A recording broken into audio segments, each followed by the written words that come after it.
Hello ಕನ್ನಡಿಗ ಶರಣು ಶರಣಾರ್ಥಿ. ಇವತ್ತು ನಮ್ಮ ಜಾಬ್ ಸರ್ಚ್ನಲ್ಲಿ ಜಿಲ್ಲಾ ಮಕ್ಕಳ ರಕ್ಷಣಾ ಘಟಕ ಅಂದರೆ ಸಮಾಲೋಚಕರು, ಶಿಕ್ಷಕ, ನರ್ಸ್, ಅಡುಗೆ ಸಹಾಯಕ ಹುದ್ದೆಗಳ ಅರ್ಜಿಗಳನ್ನು ಆಹ್ವಾನಿಸಲಾಗಿದ್ದು, ಎಕ್ಸಾಮ್ ಇಲ್ಲದೆ ನೇರ ಸಂದರ್ಶನ ಮೂಲಕ ಆಯ್ಕೆಯನ್ನು ಮಾಡಲಾಗುವುದು. ವಿವಿಧ ಹುದ್ದೆಗಳ ಅರ್ಜಿಗಳನ್ನು ಆಹ್ವಾನಿಸಲಾಗಿದ್ದು, ಕರ್ನಾಟಕ ಸರ್ಕಾರದ ಹುದ್ದೆವಿರಲಿದೆ. ಇದೇ ರೀತಿ ಕೇಂದ್ರ ಸರ್ಕಾರ ಮತ್ತು ರಾಜ್ಯ ಸರ್ಕಾರದ ಹೊಸ ಹುದ್ದೆಗೆ ಮಾಹಿತಿನ ಪ್ರತಿನಿತ್ಯ ಕೊಡ್ತಾ ಇರುತ್ತೇವೆ. ಆ ಎಲ್ಲ ರೀತಿಯ ಜಾಬ್ ನೋಟಿಫಿಕೇಷನ್ಗಳಿಗಾಗಿ ನಮ್ಮ ಯೂಟ್ಯೂಬ್ ಚಾನಲನ್ನು ಸಬ್ಸ್ಕ್ರೈಬ್ ಜೊತೆಗೆ ಬೆಲ್ ಐಕನ್ ಕ್ಲಿಕ್ ಮಾಡೋದನ್ನು ಮರೆಯಬೇಡಿ. ಯಾದಗಿರಿ ಜಿಲ್ಲಾ ಮಕ್ಕಳ ರಕ್ಷಣಾ ಘಟಕದ ಅಧೀನದಲ್ಲಿ ಬರುವ ಸರ್ಕಾರಿ ಬಾಲಕರ ಬಾಲಕಿಯರ ಬಾಲಮಂದಿರ ಸಂಸ್ಥೆಯಲ್ಲಿ ಖಾಲಿ ಇರುವ ವಿವಿಧ ಹುದ್ದೆಗಳ ಭರ್ತಿಗೆ ಅರ್ಹ ಹಾಗೂ ಆಸಕ್ತ ಅಭ್ಯರ್ಥಿಗಳಿಂದ ಅರ್ಜಿಗಳನ್ನು ಆಹ್ವಾನಿಸಲಾಗಿದೆ. ಹುದ್ದೆಗಳ ಭರ್ತಿಗೆ ಸಂಬಂಧಿಸಿದಂತೆ ಹುದ್ದೆಗಳ ಸಂಖ್ಯೆ, ಶೈಕ್ಷಣಿಕ ಅರ್ಹತೆ, ವಯಸ್ಸಿನ ಮಿತಿ, ಅರ್ಜಿ ಸಲ್ಲಿಕೆ ದಿನಾಂಕ, ಹುದ್ದೆಗಳ ಮಾಹಿತಿ, ವೇತನ ಇನ್ ಡೀಟೇಲ್ಸ್ ಆಗಿ ನೋಟಿಫಿಕೇಶನ್ ಬಗ್ಗೆ ನಾನು ಇಲ್ಲಿ ಮಾಹಿತಿ ಕೊಡುತ್ತೇನೆ. ಈ ವಿಡಿಯೋನ ಸ್ಕಿಪ್ ಮಾಡದೆ ಕೊನೆ ತನಕ ನೋಡಿ.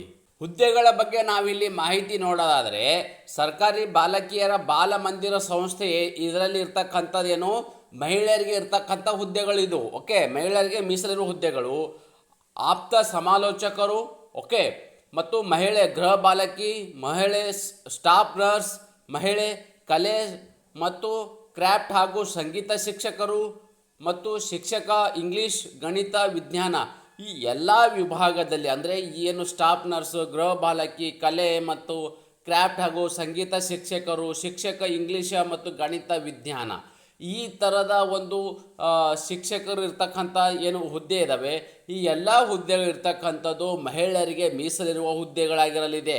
ಅದೇ ರೀತಿ ಸರ್ಕಾರಿ ಬಾಲಕರ ಮತ್ತು ಬಾಲಮಂದಿರ ಸಂಸ್ಥೆ ಇದರಲ್ಲಿರ್ತಕ್ಕಂಥ ಏನು ಹುದ್ದೆ ಇದೆ ಅಂದರೆ ಈ ಒಂದು ಇದರಲ್ಲಿ ಆಪ್ತ ಸಮಾಲೋಚಕರು, ಸ್ವಚ್ಛಗಾರರು ಮತ್ತು ಜಾಡಮಾಲಿ ಮತ್ತು ಗೃಹ ಪಾಲಕರು, ಅಡುಗೆ ಸಹಾಯಕರು, ಸ್ಟಾಫ್ ನರ್ಸ್, ಕಲೆ ಹಾಗೂ ಕ್ರಾಫ್ಟ್ ಹಾಗೂ ಸಂಗೀತ ಶಿಕ್ಷಕರು ಮತ್ತು ಶಿಕ್ಷಕ ಗಣಿತ, ಇಂಗ್ಲೀಷ್ ಮತ್ತು ವಿಜ್ಞಾನ ಇದರಲ್ಲಿ ಕೂಡ ಮಹಿಳೆಯರು ಬೇಕಾಗಿರ್ತಕ್ಕಂಥ ಇದರಲ್ಲಿ ಕೂಡ ಮಹಿಳೆ ಇಷ್ಟೊಂದು ಏನು ವೇಕೆನ್ಸಿಗಳನ್ನು ಹೇಳಿದೆ, ಈ ಎಲ್ಲ ವೇಕೆನ್ಸಿಗಳಿಗೆ ಮಹಿಳೆ ಅಭ್ಯರ್ಥಿಗಳನ್ನೇ ಇಲ್ಲಿ ವಿಶೇಷ ನೇಮಕಾತಿವಿರಲಿದೆ. ಅಂದರೆ ಮಹಿಳೆಯರಿಗೆ ಮೀಸಲಿರುವ ಹುದ್ದೆಗಳಾಗಿರಲಿದೆ.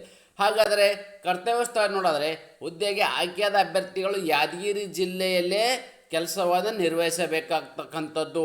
ಹಾಗಾದರೆ ಖಾಲಿ ಇರುವ ಒಟ್ಟು ಹುದ್ದೆಗಳ ಸಂಖ್ಯೆ ನೋಡಿದ್ರೆ ಇಲ್ಲಿ ಒಟ್ಟು 15 ಹುದ್ದೆಗಳ ಅರ್ಜಿಗಳನ್ನು ಕರೆಯಲಾಗಿದೆ. ಎಷ್ಟಿರ್ತಕ್ಕಂಥದ್ದು 15 ಹುದ್ದೆಗಳ ಅರ್ಜಿಗಳನ್ನು ಕರೆಯಲಾಗಿದೆ.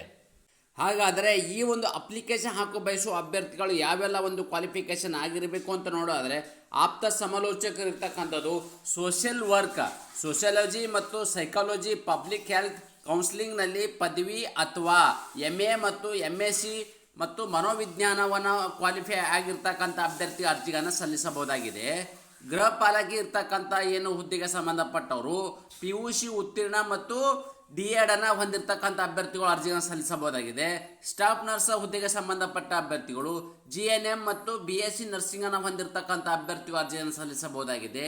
ಕಲೆ ಮತ್ತು ಕ್ರಾಫ್ಟ್ ಹಾಗೂ ಸಂಗೀತ ಶಿಕ್ಷಕರು ಹುದ್ದೆಗೆ ಸಂಬಂಧಪಟ್ಟ ಅಭ್ಯರ್ಥಿಗಳು ಸಂಗೀತ, ವಾದ್ಯ ಸಂಗೀತ ಹಾಗೂ ಕಲೆ ವಿಷಯದಲ್ಲಿ ಮತ್ತು ಸರ್ಟಿಫೈಡ್ ಕೋರ್ಸ್ ಮತ್ತು ಪ್ರಮಾಣ ಪತ್ರವನ್ನು ಹೊಂದಿರತಕ್ಕಂಥ ನೋಡಿ, ಈ ಒಂದು ಕೋರ್ಸ್ ಜೊತೆಗೆ ಸರ್ಟಿಫೈಡ್ ಕೋರ್ಸನ್ನು ಹೊಂದಿರತಕ್ಕಂಥ ಅಭ್ಯರ್ಥಿಗಳ ಏನು ಪ್ರಮಾಣ ಪತ್ರ ಜೊತೆಗೆ ಏನು ಹೊಂದಿರತಕ್ಕಂಥ ಅಭ್ಯರ್ಥಿಗಳು ಅರ್ಜಿಗಳನ್ನು ಸಲ್ಲಿಸಬಹುದಾಗಿದೆ.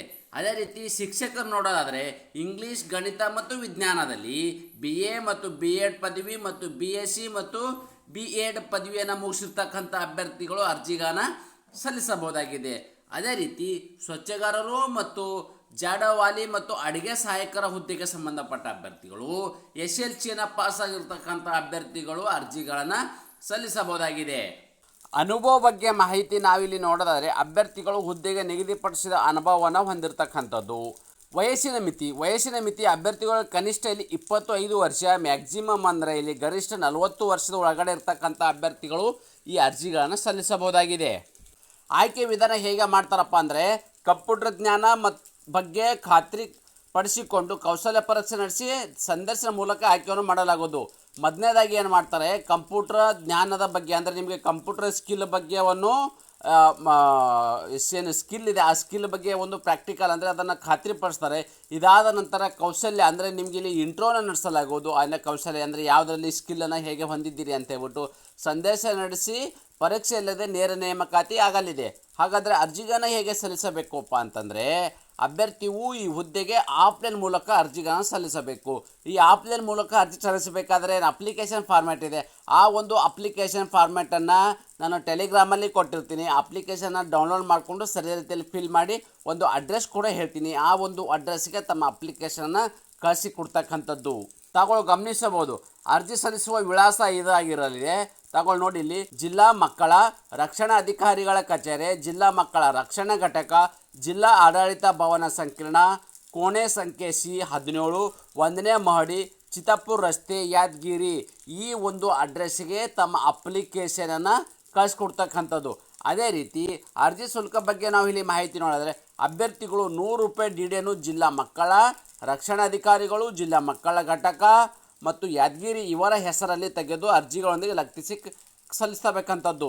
ಅರ್ಜಿ ಸಲ್ಲಿಸಲು ನಿಗದಿಪಡಿಸಿದ ದಿನಾಂಕದ ವಿವರವನ್ನು ನೋಡೋದಾದರೆ ನಾವಿಲ್ಲಿ ಅರ್ಜಿ ಸಲ್ಲಿಸಲು ಪ್ರಾರಂಭ ದಿನಾಂಕ ಜೂನ್ 23, 2022 ಪ್ರಾರಂಭವಾಗಿದ್ದು ಅರ್ಜಿ ಸಲ್ಲಿಸಲು ಕೊನೆಯ ದಿನಾಂಕ ಜುಲೈ 10, 2025 ಇಷ್ಟರೊಳಗಡೆ ತಮ್ಮ ಅರ್ಜಿಗಳನ್ನು ಸಲ್ಲಿಸ್ತಕ್ಕಂಥದ್ದು.